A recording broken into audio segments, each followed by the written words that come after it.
Hey world, it's 7 o'clock in the evening UK time. It's the 8th of May 2015. It's 2 o'clock in the afternoon New York time on the same day. I'm having a break. I'm teaching all day today. I'm doing readings and teachings at the Theosophical Society in New York, and I've come back to my hotel room to post this video. I'm having tremendous Wi-Fi connection problems. For some reason, the local YMCA has described FaceTime and Skype as inappropriate technology, and they refuse to carry it, which is a bit weird, but there you go. I've dealt with two very different clients today. I've dealt with about 5 clients today, but 2 of them from different ends of the world both had exactly the same question. They said to me, "Is Putin still alive?" And it's like, good question. I think I saw him about 3 weeks ago, when after a period of a couple of weeks he came out and met somebody, but I've seen him very, very little in recent times. There's a lot of people beginning to get jitters about what's going to happen in Ukraine over the coming couple of days. We shall see. I'm loving it in New York. I tell you, I could so easily move here. I just love this city. It's the most vibrant place I've ever been in the world. I could work here, I could live here. I'm teaching all day tomorrow here in New York, and on Sunday all day in Montreal. Tomorrow I'm at the Quest Bookshop on 53rd Street between 2nd and 3rd. On Sunday I'm in Montreal. I'm at a place called Equilibrium Yoga on St. Laurent in the centre of Montreal.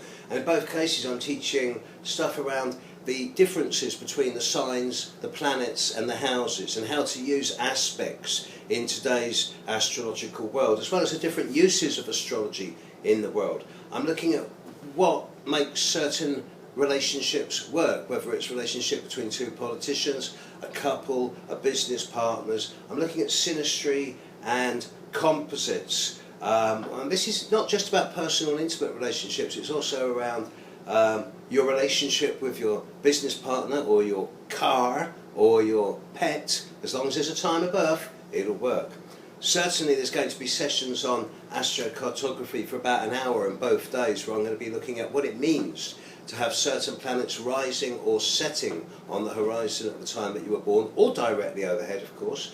And I'm certainly going to be spending a good 90 minutes to 100 minutes looking at the invisible planets, not just Uranus, Neptune and Pluto and the more transpersonal issues that they influence, but also things like Chiron and Ceres, and looking at healing and wounding and nurturing issues, because that's becoming more and more pertinent in today's world. Towards the end of the day I'm going to be looking at both transits and progressions, and how to actively, deliberately and consciously use astrology at a day-by-day level so that your glass is 53% full.